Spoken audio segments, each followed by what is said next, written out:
نحمدہ و نصلی علی رسولہ الکریم اما بعد فاعوذ باللہ من الشیطان الرجیم بسم اللہ الرحمن الرحیم ارأیت الذی یکذب بالدین فذلک الذی یدع الیتیم ولا یحض علی طعام المسکین فویل للمصلین الذین هم عن صلاتهم ساہون الذین هم یراؤون ویمنعون الماعون۔ صدق اللہ العلی۔ معزز سامعین کرام، پچھلے ہفتے حضرت مفتی سبیل صاحب تشریف لائے تھے اور انہوں نے تفسیر کے متعلق کچھ وضاحت کی تھی اور سورہ ماعون کی ابتدائی 2-3 آیت کا ترجمہ اور اس کی تشریح فرمائی تھی۔ سورہ ماعون کے اندر اللہ تبارک و تعالیٰ نے سب سے پہلے ان لوگوں کا تذکرہ فرمایا ہے جو منکر ہیں، کافر ہیں اور ایمان پر نہیں ہیں، کہ اللہ نے فرمایا کہ ان کی علامتیں یہ ہیں جو جھٹلاتے ہیں قیامت کے دن کو اور دوبارہ اٹھائے جانے کو اور اللہ کے سامنے حاضر ہونے کو، تو ان کی علامتیں اللہ نے بیان فرمائی۔ پھر آخر کی 4 آیتوں میں اللہ تبارک و تعالیٰ نے اور 2 افعال مذمومہ اور افعال قبیحہ کو بیان فرمایا۔ ایک تو وہ ہے کہ نماز پڑھنے والے اور کون سے نماز پڑھنے والوں کے لیے اللہ نے ہلاکت رکھی ہے اور اللہ نے جہنم کا وعدہ کیا ہے، اور دوسرے اسی کے ساتھ ساتھ زکوٰۃ کو جو روک کر رکھتے ہیں اور زکوٰۃ کو ادا نہیں کرتے، اپنے مالوں میں زکوٰۃ کو بچاتے ہیں اور کسی طرح ہیلا بہانہ کر کے اس کو اپنے ہی اوپر خرچ کر لیتے ہیں، تو اللہ نے ان دونوں کے لیے وعید بیان فرمائی۔ پہلی چیز اللہ نے فرمائی کہ ارأیت الذی یکذب بالدین، کیا آپ نے اس شخص کو نہیں دیکھا جو قیامت کے دن کو جھٹلاتا ہے، اور وہ کیسا ہے؟ فذلک الذی یدع الیتیم، وہ شخص ہے جو یتیم کو دھکا دیتا ہے۔ یتیم کس کو کہتے ہیں؟ 15 سال سے پہلے جس بچے کے سر سے اس کا باپ کا سایہ شفقت اٹھ جائے، اس کے باپ کا انتقال ہو جائے اور وہ بنا باپ کا ہو جائے، تو اس بچے کو یتیم کہا جاتا ہے 15 سال سے پہلے۔ بلوغت کے بعد اگر کسی کے والد کا انتقال ہو جاتا ہے تو اس کو یتیم نہیں کہتے ہیں۔ یتیم وہ ہے کہ بچے کے بالغ ہونے سے پہلے 15 سال اس کی عمر ہونے سے پہلے اگر کسی کے والد کا انتقال ہو جاتا ہے تو وہ بچہ یتیم کہلاتا ہے۔ اسی لیے یتیم کے بارے میں بہت سارے فائدے اللہ کے رسول صلی اللہ علیہ وسلم نے بیان فرمائے، بہت سارے اللہ کے رسول صلی اللہ علیہ وسلم نے احادیث اس پر بیان فرمائی ہے۔ ایک حدیث میں آپ نے فرمایا کہ قیامت کے دن میں اور یتیم کی کفالت کرنے والا اس طرح ہوں گے۔ آپ نے اپنی شہادت اور بیچ والی انگلی کو ملا کر فرمایا کہ ہم دونوں کا مرتبہ اس طرح ہوگا، یعنی شہادت والی انگلی اللہ کے رسول صلی اللہ علیہ وسلم کی اور اس کے بازو والی انگلی اس یتیم کی کفالت کرنے والے کی ہوگی۔ آپ نے ایک حدیث میں فرمایا کہ جو شخص یتیم کے سر پر شفقت کے ساتھ صرف ہاتھ رکھ دے تو اس کے سر میں اللہ نے جتنے بال رکھے ہیں اللہ اس کے اتنے گناہ معاف فرما دیں گے، جتنے بھی اس کے سر میں بال ہوں گے اللہ اس کے اتنے گناہ معاف فرما دیں گے۔ تو اللہ کے رسول صلی اللہ علیہ وسلم نے یتیم کی شفقت کے بارے میں اور یتیم کی کفالت کے بارے میں بہت ساری احادیث بیان کی اور بہت ساری فضیلتیں بیان کی ہیں۔ تو اللہ نے فرمایا کہ جو اللہ کے روز جزا کو جھٹلاتا ہے، قیامت کے دن کا انکار کرتا ہے اور اس بات کا انکار کرتا ہے کہ اللہ کے سامنے دوبارہ حاضر ہونا ہے، تو اس کی علامت کیا ہے؟ کیسے پہچانیں گے ہم کہ یہ شخص کافر ہے؟ تو اللہ نے فرمایا کہ سب سے پہلے اس کے اندر یہ ہوگا کہ وہ یتیم کو دھکے مارے گا۔ کوئی بھی بے باپ بچہ اس کے سامنے آئے گا، وہ اس کو دھکے مار کر بھگائے گا، اس کو حقارت کی نظروں سے دیکھے گا، اس کو ترچھی نگاہوں سے دیکھنا شروع کر دے گا، اس کے اوپر ایک بوجھ بن جائے گا وہ کہ یہ آ گیا دوبارہ۔ جیسے آج کل ہم اپنی زبانوں میں کسی کو دیکھ کر بوجھ بننے لگتے ہیں اور کہتے ہیں کہ دوبارہ ہی ہمارے سامنے آ گیا، تو اس طرح اس کو لگنے لگے گا۔ تو اللہ نے فرمایا کہ سمجھ جاؤ کہ وہ قیامت کے دن کا منکر ہے۔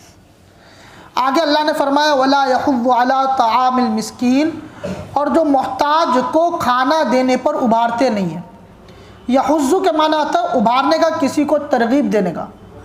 خود تو دیتے نہیں ہیں، نہ خود کو اللہ نے اتنی طاقت دی، نہ توفیق دی ہے کہ خود دوسروں کو کھلائے، مگر دوسرے جو اس کے پاس ایسی شخصیت موجود ہے جو دوسروں کو کھلا سکتے ہیں ان کو بھی ترغیب نہیں دیتے، ان کو بھی اس کی فضیلتیں نہیں بیان کی جاتی ہے، اور ان کو بھی اس کے بارے میں نہیں بتاتے ہیں، بلکہ نہ دینے پر ان کے خوش ہوتے ہیں۔ تو اللہ نے فرمایا کہ ایسے لوگ بھی قیامت کے منکر ہیں۔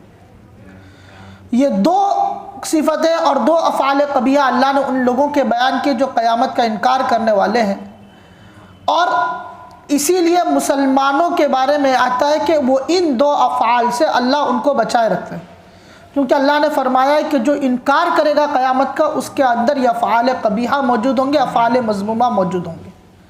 جو قیامت کا انکار نہیں کرتا ہے، جو اللہ پر یقین رکھتا ہے، تو اللہ ان کو ان دو افعالوں سے بچائیں گے، اور اگر کبھی نہ کبھی اس سے سرزد ہو گئے تو اللہ اس کو توبہ کی توفیق دے دیں گے۔ آگے اللہ نے چوتھی آیت بیان فرمائی فَوَيْلٌ لِّلْمُصَلِّينَ۔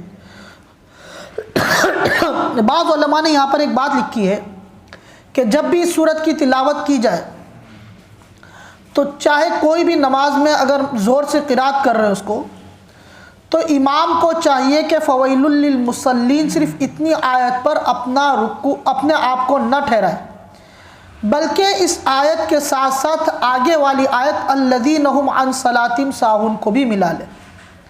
ان دونوں کو ملا کر پڑھنا یہ افضل اور بہتر ہے۔ اگر کسی کی سانس اتنی لمبی نہیں ہے، وہ نہیں پڑھ سکتے تو اس کے لیے اجازت ہے، لیکن افضل اور بہتر یہ ہے کہ دونوں آیتوں کو ملا کر پڑھیں، اس لیے کہ فویل للمصلین کا ترجمہ ہے کہ ہلاکت ہے اس شخص کے لیے جو نماز پڑھنے والا ہے۔ علماء نے لکھا ہے کہ اگر کوئی آدمی اس مسجد کے باہر سے گزر رہا ہو اور اس امام کی قرات باہر تک جا رہی ہو اور وہ صرف اتنی آیت سن کر وہاں سے نکل گیا تو وہ بدظن ہو جائے گا کہ نماز پڑھنے والوں کے لیے اللہ نے ہلاکت رکھی ہے۔ اس لیے علماء نے لکھا ہے کہ اس آیت کے ساتھ اگلی والی آیت کو ملا کر اس کو پڑھا جائے۔ آگے اللہ نے فرمایا ہلاکت ہے نماز پڑھنے والوں کے لیے۔ اللہ نے فرمایا الذین هم عن صلاتهم ساہون، وہ نمازی جو اپنی نمازوں سے غفلت کرتے ہیں، جو اپنی نمازوں کو بھلا بیٹھے ہیں۔ ہر نمازی کے لیے اللہ نے ہلاکت نہیں رکھی ہے، اسی لیے اللہ نے 18ویں پارے میں بھی فرمایا قد افلح المؤمنون الذین هم فی صلاتهم خاشعون، کہ وہ مومنین کامیاب ہو گئے، کامران ہو گئے، اور اللہ نے ان کے لیے جنتوں کے باغات بنا دیے۔ کون؟ الذین هم فی صلاتهم خاشعون، کہ جو اپنی نمازوں میں خشوع و خضوع پیدا کرتے ہیں، جو اللہ کے لیے اپنی نمازوں کو پڑھتے ہیں، اللہ کے لیے اپنے آپ کو مسجد میں لے کر آتے ہیں اور اللہ ہی کے سامنے اللہ کے لیے اپنے آپ کو جھکاتے ہیں، تو اللہ نے ان کے لیے تو کامیابی رکھی ہے۔ اللہ نے ہلاکت رکھی ان نماز پڑھنے والوں کے لیے جو اپنی نمازوں کو بھلا بیٹھے ہیں، اور یہ ہے منافقین کی علامت کہ وہ سوچتے ہیں کہ بھئی نماز اگر مسلمانوں کے ساتھ رہنا ہے، مسلمانوں کے جیسا بننا ہے اور مسلمانوں کی اسکیموں سے فائدہ اٹھانا ہے تو ہم کو نماز پڑھنا پڑے گا۔ تو وہ وقت ہو یا نہ ہو، وہ اگر نماز کھڑی ہوتی ہو تو آ کر کھڑے ہو جاتے ہیں۔ ظہر کا وقت نکل گیا، ظہر کی نماز ادا نہیں کی، سستی کاہلی کر لی، کہیں چلے گئے تھے، عصر کا وقت ہو گیا، عصر پڑھ لی، ظہر گئی، ان کو اس کی کوئی پرواہ نہیں ہوتی ہے، کوئی افسوس ان کے دلوں میں نہیں ہوتا ہے۔ تو اللہ نے فرمایا کہ ایسے نمازوں کے لیے ہلاکت ہے جو نمازوں کو بھلا بیٹھے ہیں، جن کو نماز کی کوئی فکر نہیں ہے، مل گئی پڑھ لیا، نہیں ملی تو اس کا کوئی افسوس نہیں، کوئی غم نہیں، کوئی پچھتاوا نہیں، ان کو کوئی اس سے اثر نہیں ہوتا ہے۔ ٹھیک ہے ہم نے نہیں پڑھی، اس کا ہمیں کوئی افسوس نہیں ہے۔ آگے اللہ نے دوسری صفت بیان کی الذین هم یراؤن، ایک تو وہ نمازی جو نمازوں کو بھلا بیٹھے ہیں، دوسرے وہ ہیں جو دکھلاوے کے لیے نماز پڑھتے ہیں کہ بھئی لوگ مجھے دیکھ لیں، لوگ نمازی سمجھ لیں، لوگ پرہیزگار سمجھ لیں، متقی سمجھ لیں۔ اس کے لیے جو لوگ نمازیں پڑھتے ہیں اللہ نے کہا ان لوگوں کے لیے ہلاکت ہے۔ اسی لیے اللہ کے رسول صلی اللہ علیہ وسلم کی ایک لمبی چوڑی حدیث ہے، اس میں آپ علیہ الصلوۃ والسلام نے جو الگ الگ چیزیں بیان فرمائی، اس میں ایک یہ ہے کہ ایک بہت ہی زیادہ نمازی متقی پرہیزگار کو لایا جائے گا اللہ کے سامنے قیامت کے دن۔ اللہ فرمائیں گے کہ تم نے کیا کیا دنیا میں؟ وہ کہے گا کہ اللہ میں 5 وقت کی نماز